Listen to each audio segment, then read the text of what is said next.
மிதுன ராசி. மிதுன ராசி அன்பர்களுக்கு இந்த புத்தாண்டு பலனப்பட்டது எப்படி சார்? மிதுன ராசிக்கு நல்லா தான் இருக்குது. இந்த டோட்டல் 12 ராசிகள்லையே கொஞ்சம் அதிர்ஷ்டமானவர்கள்னா 2 பேரை சொல்லுங்கன்னு ஒரு கேள்வி கேட்பீங்கல்ல, அதில் மிதுன ராசி இந்த வருஷம் வரும். அதனால் மிதுன ராசிக்காரங்களுக்கு இந்த வருஷம் பரவாயில்லை. எப்படியெல்லாம் பரவாயில்லன்னு கேட்டால், குரு பகவான் ஜென்மத்தில் தான் இருக்கிறார். ஜென்மத்திலிருந்து கொண்டு 7ஆம் இடத்தை பார்த்து கொண்டிருக்கிறார். இந்த 7ஆம் இடத்தை பார்க்கின்ற போது மிதுனத்தில் பிறந்தவர்கள் ஒரு 30 வயதுக்கு மேம்பட்டவர்கள், பொருளாதாரத்தை கவனிக்கக்கூடியவர்கள், சொந்த தொழில் செய்யக்கூடியவர்கள், கூட்டு தொழில் செய்யக்கூடியவர்கள், பார்ட்னர்ஷிப் பிஸ்னஸ் பண்ணுறவங்க, ஏற்றுமதி இறக்குமதி. இப்போ இங்கேருந்து ஒரு பொருளை அனுப்புகிறோம், யாருன்னு தெரியாத ஒருத்தன் வாங்கி நமக்கு பணத்தை கொடுப்பான். அப்போ அவனும் நமக்கு ஒரு பார்ட்னர் மாதிரி. அது எந்த தொழிலாக இருக்கலாம், டெக்ஸ்டைலாக இருக்கலாம், உணவாக இருக்கலாம், எதுவாக வேணாலும் இருக்கலாம். இப்படிப்பட்ட கூட்டு தொழில் செய்யக்கூடியவர்கள், இப்படிப்பட்டவர்களெல்லாம் அந்த முதல் 6 மாதங்களில் ரொம்ப கண்ணியமாக நடந்துக்க ட்ரை பண்ணணும். தவறான வார்த்தை பிரயோகங்கள் வச்சிடக்கூடாது. நம்பிக்கையை வளர்த்துக்கணும். சந்தேகங்களுக்கு இடம் கொடுக்கக்கூடாது. இறைவன் இருக்கிறான் பார்த்துக்குவான்னு நம்பணும். ஆக இப்படிப்பட்ட ஒரு விதமான ஒரு அணுகுமுறையை கையில் பிடிச்சோம் அப்படின்னா இந்த முதல் 6 மாதங்களில் இவர்களுக்கு தொழிலில் பெரிய சிக்கல் வராது. உதாரணத்துக்கு நீங்கள் எல்லாம் கேள்விப்படுறீங்க, 4ஆம் இடம் தான் படிப்பு, 10ஆம் இடம் தொழில், இதில் என்ன 7ஆம் இடம் எங்கேருந்து வந்ததுன்னு கேட்பீங்க. 7ஆம் இடம் என்பதும் தொழிலுக்கு சம்பந்தப்பட்ட இடம் தான். 7ஆம் இடம் என்பது இருவர் இணைந்து செயலாற்றுகிற இடம். எந்த தொழிலாக இருந்தாலும் 2 பேர் 4 பேர் சேராமல் ஒரு தொழில் நடக்காது. ஒரு பெரிய ஐடி நிறுவனம் நடத்துகிறாங்க, இல்லை ஒரு பெரிய கம்பெனி 1000 பேருக்கு வேலை கொடுக்குறாங்க.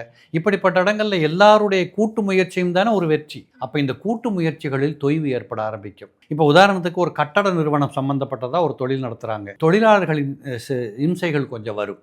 ஒழுங்காக ஆளுங்க வேலைக்கு வரமாட்டாங்க, இவங்க சொன்ன டைமில் கொடுக்க முடியாமல் போகும். இதனால் சிக்கல் பிக்கல்கள் எல்லாம் மிதுனத்தில் பிறந்தவர்களுக்கு இந்த வருடத்தின் முதல் 6 மாதங்கள் இருக்க வாய்ப்புகள் இருக்குது. 2வது 6 மாதங்களில் அதெல்லாம் சரி கட்டிடுவாங்க, அவங்களே வழி கண்டுபிடிச்சிருவாங்க. அதே மாதிரி இந்த மிதுனத்தில் பிறந்தவர்கள் எப்பொழுதுமே பார்த்தீங்கன்னா தங்களை அறிவாளிகள் என்று நிலைநாட்ட முற்படக்கூடியவங்க. எனக்கு எல்லாம் தெரியும், நீ என்ன சொல்கிற, நான் சொன்னதை தானே பித்திரி சொல்கிற, இப்படின்னு வாக்குவாதத்துக்கு போவாங்க. இப்படிப்பட்ட நிலைகளில் இருக்கக்கூடிய மிதுனத்தில் பிறந்தவர்கள் கல்வி செய்யக்கூடிய பள்ளிக்கூடத்தில் படிக்கிற பிள்ளைகளுக்கு இந்த வருஷம் கொஞ்சம் திருப்திகரமாக நல்ல முன்னேற்றங்கள் தெரியும். ஏனென்றால் அந்த 4ஆம் பாவாதிபதியாக இருக்கக்கூடியவர் கல்விகாரகன் புதன். அந்த புதனைத்தான் குரு பார்த்துட்டு இருக்கிறார். அப்பதான் வருஷம் பிறக்குது. அப்போ இந்த புதன் குரு பார்வையில் இருக்கிறதுனால எழுத்துக்கள் நன்றாக இருக்கும், பேச்சுக்கள் நன்றாக இருக்கும், நினைவாற்றல் நன்றாக இருக்கும், பரீட்சை நன்றாக எழுதுவாங்க, நல்ல மதிப்பெண் பெறுவாங்க.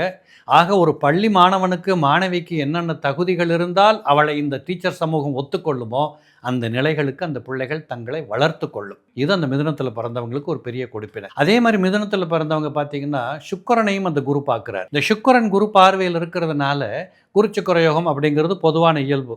இந்த இடத்துல பார்த்தீங்கன்னா புதனும் குருவும் பரிவர்த்தனை யோகமாகி அந்த குரு பகவான் சுக்கிரனை பார்க்கிறார். அப்போ கல்யாண வாழ்க்கை, ரொம்ப நாளாக எங்கள் வீட்டுக்குள்ளே ஒரு திருமணம் நடக்கலை, ரொம்ப காலம் கஷ்டப்பட்டுக்கிட்டு இருந்தோம், எவ்வளவோ ட்ரை பண்ணி நடக்கலை, இப்படி என்று வீட்டுக்குள் பிள்ளைகளை மையப்படுத்தி சங்கடப்பட்டுக்கிட்டு இருந்த பேரண்ட்ஸ் எல்லாம் இப்போ கொஞ்சம் நிம்மதியாகலாம். சில குழந்தைகள் பார்த்தீங்கன்னா கல்யாணத்துக்கு ஒத்துக்காது, அம்மா அப்பா கல்யாணத்தை பேசினாலே வாயமுட அப்படிங்கும். இந்த மாதிரி இருந்த குடும்பங்களில் வளர்ந்த பிள்ளைகள் கூட இப்பொழுது ஒத்துக்கொண்டு ஒரு சமர்த்தா ஒரு சூப்பராக கல்யாணம் பண்ணிட்டு போய் செட்டில் ஆகும். இதில் இன்னொரு விஷயம் இருக்குது. சுக்கிரனை குரு பார்க்கிறார்ல, அதே குரு பகவான் ராகுவை பார்த்து கொண்டு இருக்கிறார். கும்பத்தில் இருக்கக்கூடிய ராகுவும் குரு பார்வையில் இருக்கிறார்.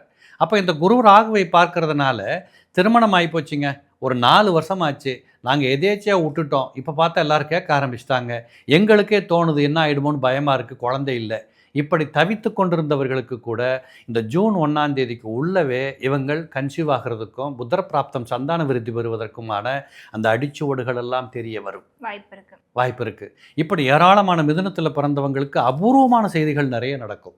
அதனால தான் சொன்னேன், 12 பேரில் இவங்களும் ஒருத்தர் நல்லா இருக்க போகிறாங்க அப்படின்ற மாதிரி முதல்ல பதிய வச்சேன். இது என்னன்னா 10ஆம் இடத்துல நம்ம ஆள் உட்காந்துருக்கிறார், யார், சனீஸ்வர பகவான்.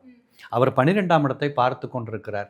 நிறைய பேர்களுக்கு பொறுமை இழந்து சண்டைக்கு போகாமல் இருக்கணும். இப்போ உதாரணத்துக்கு நீங்கள் ஒரு கம்பெனியில் வேலை பார்க்குறீங்க, உங்களை அந்த கம்பெனி நம்புது, கூட 2 மணி நேரம் வேலை வாங்குது, உங்களால் விட்டுட்டு வர முடியல, வேலையெல்லாம் செஞ்சு முடிச்சுட்டு வாசலை தாண்டணுன்னு திட்டிக்கிட்டே போனால் என்ன ஆக போகுது, புரியுதா உங்களுக்கு? இப்படிப்பட்ட நிலவரங்கள் இந்த மிதுனத்தில் பிறந்தவர்களுக்கு. இந்த இடத்துல ஒன்றை புரிஞ்சுக்கணும், உங்ககிட்ட சரக்கு இருக்குது, அதனால் கம்பெனி நம்புது, உங்ககிட்ட திறமை இருக்குது, நீங்கள் அது இன்னும் வளர்த்துக்கோங்க. ஒர்க் பண்ணுற இடங்களில் கிடைக்கின்ற வாய்ப்புகள் அத்தனையும் வரம் தானே, அதை நெக்லெக்ட் பண்ணக்கூடாது இல்லையா?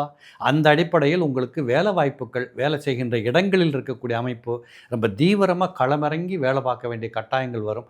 கொஞ்சம் அழுத்து போயிடுவீங்க, நைட்டில் தூக்கம் வராது, இல்லை தூங்குகிற நேரத்துக்கு பயணங்கள் போக சொல்லுவாங்க, திடீர் பயணங்கள் வரும், இப்படிங்கிறதெல்லாம் நிறைய உண்டு. இதை பண்ணி தான் ஆகணும். அதே போல் இந்த டெக்னிக்கலாக வேலை பார்க்குறாங்க பாருங்கள், மெக்கானிக்கல் பண்ணுறவங்க. இப்போ உதாரணத்துக்கு ஒரு கார் மெக்கானிக் ஷோரூம் வச்சுருப்பார், இல்லை கார் வாங்கி விற்கிறவங்களா இருப்பாங்க. இப்படிப்பட்ட மிதுனத்தில் பிறந்தவர்களுக்கு இந்த காலத்தில் பார்த்தீங்கன்னா நல்ல வியாபாரம் ஆகும். நல்ல கையிலேருந்து கடகடன்னு மூவ் ஆகும், கையில் பணம் பொருள் ஆரம்பிக்கும். இப்படி பல கோணங்களில் பார்த்தீங்கன்னா மிதுனத்தில் பிறந்தவங்களுக்கு இந்த வருஷம் நல்லா தான் இருக்க போகுது.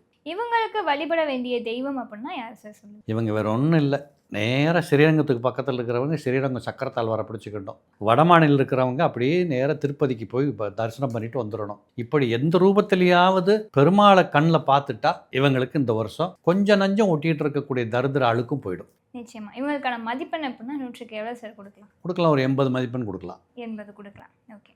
மிதுன ராசி அன்பர்களுக்கு 2026 புத்தாண்டு பலன் எப்படி இருக்கும் அப்படின்றது ஒரு தெளிவான விளக்கம் கொடுத்துருக்கீங்க.